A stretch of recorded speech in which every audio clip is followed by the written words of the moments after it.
Good evening class, welcome to Janvani classes. जैसे ही हमने आपको प्रॉमिस किया था कि हम आपका 5th सेम का पूरा फिजिक्स का कोर्स करवा कर देंगे, तो आज हमारी फर्स्ट क्लास है जिसमें आपका पार्ट ए का यूनिट वन डिस्कस करेंगे, जिसका नाम है इंट्रोडक्शन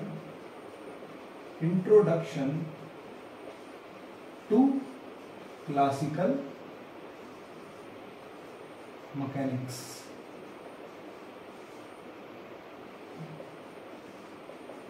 आई होप सभी बच्चों ने मेरी इंट्रोडक्शन की प्रीवियस क्लास देखी होगी, जिसमें हमने आपको सिलेबस प्रोवाइड किया था। जिन्होंने अब तक नहीं करा है वो जाके प्रीवियस क्लास देखें और डिस्क्रिप्शन में से सिलेबस डाउनलोड कर लें। पहला आपका टॉपिक है इंट्रोडक्शन टू क्लासिकल मैकेनिक्स, जिसमें आपका फर्स्ट टॉपिक जो आता है वो आता है कॉन्स्ट्रेंट मोशन।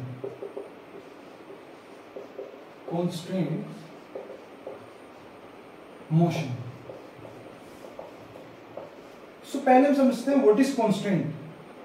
कांस्टेंट का मतलब होता है कंडीशन। इसका मतलब होता है कंडीशन, यानी हम किसी भी चीज पर अगर कंडीशन लगा दें तो फिजिक्स की लैंग्वेज में बोलेंगे कांस्टेंट्स।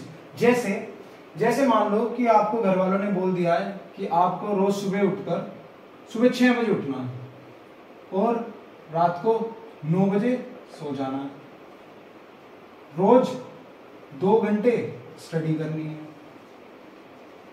तो ये आप पे क्या लगे? ये आप पे कंडीशंस लगे कि आपको जो अपना डेली रूटीन है वो इन्हीं के हिसाब से फॉलो करना है।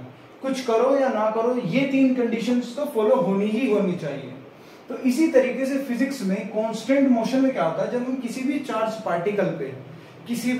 पार्टिकल पे जब कंडीशंस लगा दें, यानी उसकी पोजीशन और उसकी वेलोसिटी पर, बेसिकली आपका इसके अंदर कांस्टेंट मोशन के अंदर पार्टिकल की पोजीशन और वेलोसिटी पर रिस्ट्रिक्शन लगा दें, कुछ कंडीशंस लगा दें, उसी को हम बोलते हैं कांस्टेंट मोशन। जैसे मान लो ये आपका एक्स एक्सिस, ये आपका वाई एक्सिस, ये आपका जेड एक्सिस। मान लो कोई पी पॉइंट है इधर, ये पी पॉइंट है, और हमने इस पी पॉइंट पर रिस्ट्रिक्शन लगा दी है क्या, कि जो पी पॉइंट है ये can not be go along x axis. पहली कंडीशन है कि ये जो पी पॉइंट है ये एक्स एक्सिस के अलोंग नहीं जा सकता।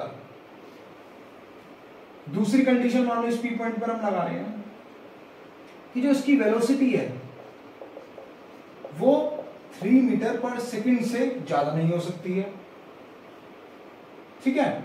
और थर्ड कंडीशन फॉर एग्जांपल मान लो कि हमने बोल दिया कि ज्यादा से ज्यादा अगर तो डिस्टेंस कवर करेगा ये पार्टिकल तो वो 3 मीटर ही करेगा, उससे ज्यादा की डिस्टेंस कवर ही नहीं करेगा। तो ये जो अपना मोशन करेगा, ये जो चार्ज पार्टिकल अपना मोशन करेगा, ये इन्हीं रेस्ट्रिक्शन के अराउंड करेगा कि ये जो चार्ज पार्टिकल करेगा कि इन रेस्ट्रिक्शंस को फॉलो कर करेगा। तो ये जो मोशन अपना करेगा, इस मोशन को हम बोल देंगे कांस्टेंट मोशन। क्या बोल देंगे? Constant motion. अगर मैं इसकी डेफिनेशन पर जाऊं तो इसकी डेफिनेशन किस तरीके से होगी? The motion of particle with certain restrictions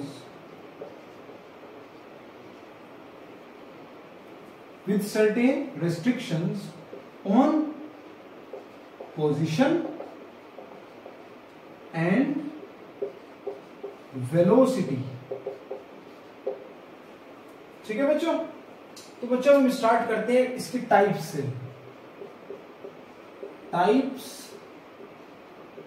of constant motion. सबसे पहले जो हमारे पास इसका टाइप आता है वो होता है होलोनोमिक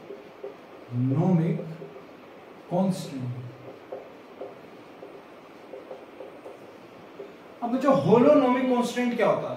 होलोनोमिक कांस्टेंट हम तब बोलते हैं जब हम रेस्ट्रिक्शंस के साथ, मतलब कंडीशंस के साथ किसी भी चार्ज पार्टिकल की, जब हम चार्ज पार्टिकल पे कंडीशंस लगा दें और उसके बाद भी उसके मोशन को हम एक इक्वेशन में एक्सप्रेस कर दें, उसको हम बोलते क्या है? होलोनोमिक कांस्टेंट, यानी वो motion, the constant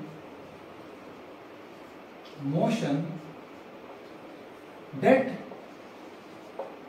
can be expressed in equation।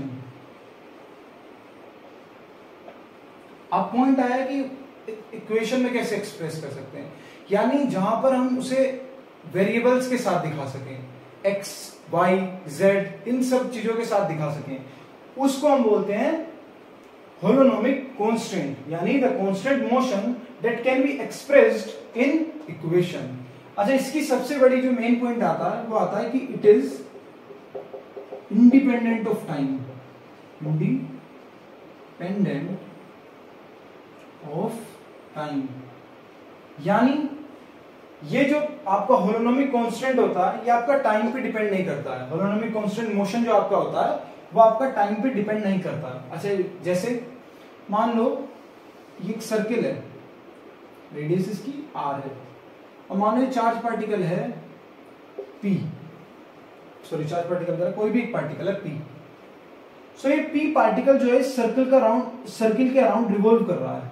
अब ये ना तो इनसाइड मोशन कर रहा है ना आउटसाइड, जस्ट हमने रेस्ट्रिक्शन लगाई हुई है कि ये इसी r डिस्टेंस को मेंटेन करके रखेगा, इस r रेडियस को मेंटेन करके रखेगा। तो इसका जो मोशन होगा किस तरीके से होगा, सर्कुलर मोशन होगा। तो ये सर्कुलर मोशन होगा, तो अगर मेरे को इसको इक्वेशन की फॉर्म में एक्सप्रेस करना है तो मैं किस तरीके से इक्वेशन की फॉर्म में एक्सप्रेस करूंगा। ये इसके ऊपर एक रिजल्टेंट डल जाएगा, तो वो किस तरीके से डलेगा कि जो इसका ये रिजल्टेंट होगा, मान लो इसका रिजल्टेंट मैंने मान लिया अपनी तरफ से r, मतलब ये जो r होगा, r रिजल्टेंट जो होगा ये x स्क्वायर और y स्क्वायर के इक्वल होगा, x square plus y square. तो यहां पर देखो हमने क्या करा, हमने इस कांस्टेंट मोशन को, जो कि कैसा मोशन था, होलोनोमिक, क्यों, क्योंकि हम इस इक्वेशन को किस में रिप्रेजेंट कर पाए, हम इसे इक्वेशन की फॉर्म में रिप्रेजेंट कर आ गए हैं। यही आपकी सर्कल की इक्वेशन होती है, r square equals to x square plus y square. कब, जब सेंटर जो वो 0 0, जब सेंटर के कोऑर्डिनेट्स कैसे हो, 0 0 हो, तो यही आपकी इक्वेशन आती है। तो जब भी हम किसी भी इक्वेशन को, किसी भी कांस्टेंट मोशन को इक्वेशन की फॉर्म में रिप्रेजेंट करें, उस चीज को हम बोलते हैं holonomic constant motion, holonomic constant motion. So the constant motion that can be expressed in equation is called holonomic constant motion। सबसे बड़ा इसका मेन पॉइंट जो होता है, जो आपको याद भी रखना है और अगर आपके एग्जाम्स में आए तो इसको नोट भी करना है कि it is independent of time, ये टाइम पे डिपेंड नहीं करता है, ठीक है। अच्छा, इसके अगर मैं कोई और एग्जांपल अगर मेरे को बताने तो कौन कौन से हो जाएंगे, मान लो ये मेरे पास एक सिंपल पेंडुलम है, ये बोब है, ठीक है, इसकी लेंथ L1 है, ये A पॉइंट है और ये B पॉइंट है। ओरिजिन से इधर ये मान ली मैंने R A मान ली, और ये इधर मैंने R B मान ली, ठीक है। इसका हेड किस तरफ होगा, नीचे की तरफ। तो अगर मेरे को इसकी इक्वेशन निकालनी है, मैं इसकी इक्वेशन किस तरीके से निकालूंगा, ये हो जाएगा आपका L equals to under root R A square minus R B square. ये इस तरीके से आपकी इसकी इक्वेशन निकल के आ जाएगी अगर आप ट्रायंगुलर लॉ लगाएंगे वेक्टर का। तो देखो इस मोशन को भी हमने किसकी फॉर्म में एक्सप्रेस कर दिया, इक्वेशन की फॉर्म में एक्सप्रेस कर दिया। तो अगर मैं बोलूं कि ये जो आपका मोशन है ये किस टाइप का मोशन है, तो आप बोलेंगे ये भी होलोनोमिक कांस्टेंट मोशन है। क्यों, क्योंकि विद इन सर्टेन कंडीशन और विद इन सर्टेन रेस्ट्रिक्शन ये जो मोशन हो रहा है ये किस तरीके से हो रहा है, ये इक्वेशन की फॉर्म में हम एक्सप्रेस कर पा रहे हैं। तो इसी वजह से, इसी कारण से हम इसको बोलेंगे holonomic constant motion. Constant motions की टाइप में आपका सेकंड टाइप जो आता है वो आता है non holonomic, non holonomic constant motion. अब जैसे हमने पढ़ा, अभी क्या पढ़ा था हमने, होलोनोमिक। तो होलोनोमिक कांस्टेंट मोशन क्या था? तो motion which can be expressed in the form of equation. तो अगर मैं नॉन होलोनोमिक की बात करूं तो नॉन होलोनोमिक क्या हो जाएगा? The constant motion that can not be expressed, that cannot be expressed in the form of equation। जो इक्वेशन की फॉर्म में, जो मोशन इक्वेशन की फॉर्म में हम रिप्रेजेंट ना कर पाए कुछ कंडीशंस लगाकर, ठीक है। उन कंडीशंस लगाकर अगर वो मोशन जो है वो आपका इक्वेशन की फॉर्म में रिप्रेजेंट नहीं हो रहा है, इक्वेशन की फॉर्म में एक्सप्रेस नहीं हो रहा है, तो उस मोशन को हम क्या बोल देते हैं? Non holonomic constant motion. अब इसके अगर मैं एग्जांपल्स की बात करूं कि इसके एग्जांपल्स क्या होंगे, सो इसका एग्जांपल होगा free particle in a container, ठीक है। या फिर इससे मिलता जुलता कि a gas particle in sphere. कैसे?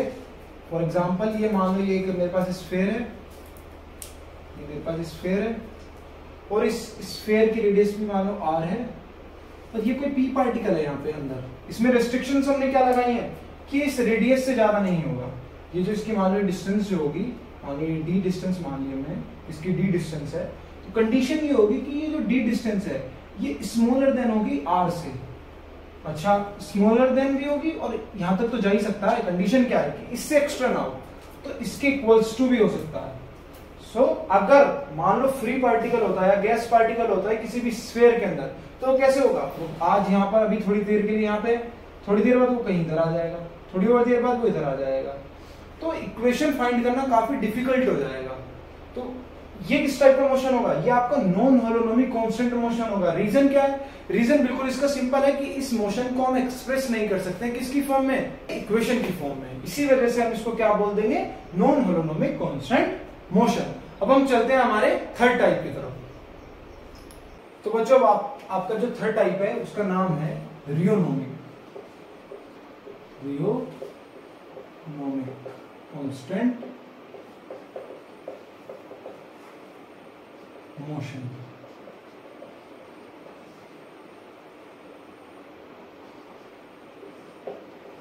रियोनोमिक कांस्टेंट मोशन। और जो आपका इसी में फोर्थ टाइप आता है वो आता है आपका स्केलोनोमिक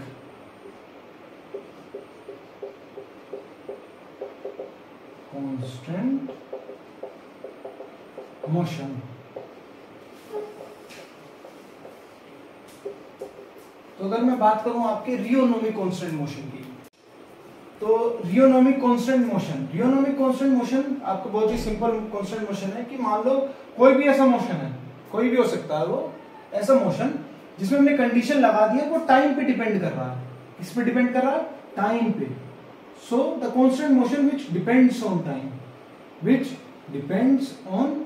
time is called constant motion.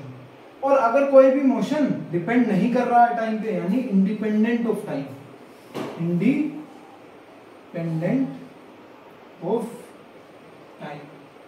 उस मोशन को क्या बोल देते हैं हम?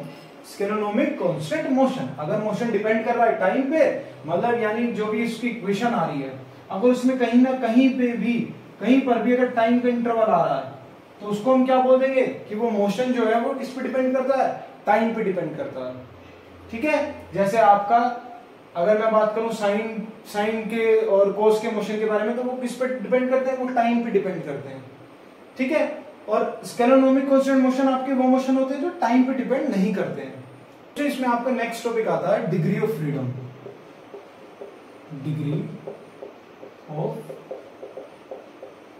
फ्रीडम।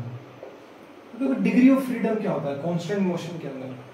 जब हम किसी भी सिस्टम ऑफ अ पार्टिकल पे, मतलब किसी भी पार्टिकल के एक सिस्टम पे कुछ कंडीशंस लगा दें, ठीक है, कुछ कंडीशंस लगा दें, उसके बाद हम उसे बोल दें कि भाई मूव करो, तो उसके पास कितने total number of independent wave बनेंगे, यानी वो अपनी मर्जी से कितने वेज से मूव कर सकता है, उसको ही हम बोलते हैं डिग्री ऑफ फ्रीडम। जैसे मान लो मेरे पास एक पार्टिकल है, मेरे पास पी पार्टिकल है, तो अगर मैं इसको बोलूं कि ये भाई इसे मूव करवाना है हमको, तो इसको मूव करवाने के लिए हमारे पास कितने number of total number of independent ways कितने होंगे भाई, इसके पास total number of independent way कितने होंगे, ये इधर मूव कर सकता है एक्स एक्सिस की तरफ, ये इस तरीके से मूव कर सकता है वाई एक्सिस की तरफ, और ये किस तरीके से मूव कर सकता है, ये इस तरीके से भी मूव कर सकता है हाइट की तरफ, यानी जेड एक्सिस की तरफ, इस तरीके से। ठीक है, तो इसके पास अगर मैं टोटल नंबर ऑफ वेज की बात करूं, इस पार्टिकल के पास टोटल नंबर ऑफ वेज इसके पास कितने होंगे, 3 टोटल नंबर ऑफ वेज होंगे। ठीक है, इसी तरीके से मान लो मैंने 2 सिस्टम ऑफ पार्टिकल ले लिया, मान लो 2 जो मेरा सिस्टम था वो 2 पार्टिकल से कंप्रेस है, और इन दोनों पे मैंने एक कंडीशन लगा दी। क्या लगा दी, कंडीशन। ये चलो अभी कंडीशन ही लगाते हैं, मान लो इंडिपेंडेंट ही रहने देते हैं। ठीक है, एक ये पार्टिकल है और एक ये पार्टिकल है।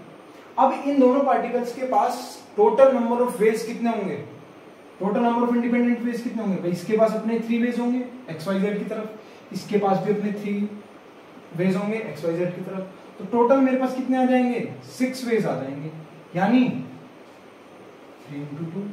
ठीक है, तो अगर मैं नॉर्मल बात करूं for a system of particle, यानी मेरे पास मान लो n पार्टिकल का एक सिस्टम है, तो मेरे पास टोटल नंबर ऑफ वेज कितने होंगे, इसका आंसर होगा 3n। लेकिन हम क्या पढ़ रहे हैं, degree of freedom in constant motion, यानी अगर हम कंडीशन लगा दें, सो कंडीशन लगा दें, जैसे मान लो ये एक पार्टिकल है, ये दूसरा पार्टिकल है, हमारे पास सिस्टम है 2 पार्टिकल्स का, एक दूसरे से बीच की इनकी डिस्टेंस है r, और हमने इन पे कंडीशन लगा दी है कि r को ना तो ये करीब आ सकते हैं ना ये दूर जा सकते हैं, यानी हमने कंडीशन लगा दिया, इसकी पोजीशन के ऊपर कंडीशन लगा दिया। तो अब इसके पास टोटल नंबर ऑफ वेज कितने होंगे, टोटल नंबर ऑफ वेज इसके पास हो जाएंगे 3 इसके पास, 3 इसके पास, अगर ये इंडिपेंडेंट होते तो 6 वेज होते, लेकिन अब ये इस तरीके से मूव नहीं कर सकते दोनों, तो एक वे माइनस हो जाएगा, तो टोटल इनके पास आ जाएंगे 5 वेज, और कंडीशन भी कितनी थी 1। तो यानी अगर मैं इसके फॉर्मूले की बात करूं तो फॉर्मूला हो जाता है इन केसेस में फॉर्मूला क्या हो जाता है degree of freedom, constant motion में क्या हो जाता है 3n - k, जहां पे n क्या है, n is number of particles and k is आपकी कंडीशन, टोटल कितने रेस्ट्रिक्शन है या कितनी कंडीशन है। ठीक है, कांस्टेंट्स। ठीक है, तो अगर मैं इसकी डेफिनेशन पे जाऊं कि what is the definition of degree of freedom, तो मैं आपको डेफिनेशन बताता हूं डिग्री ऑफ फ्रीडम की।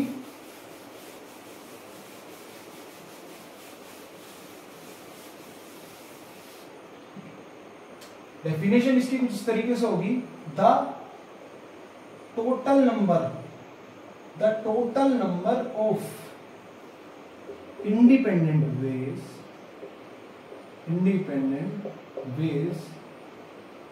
of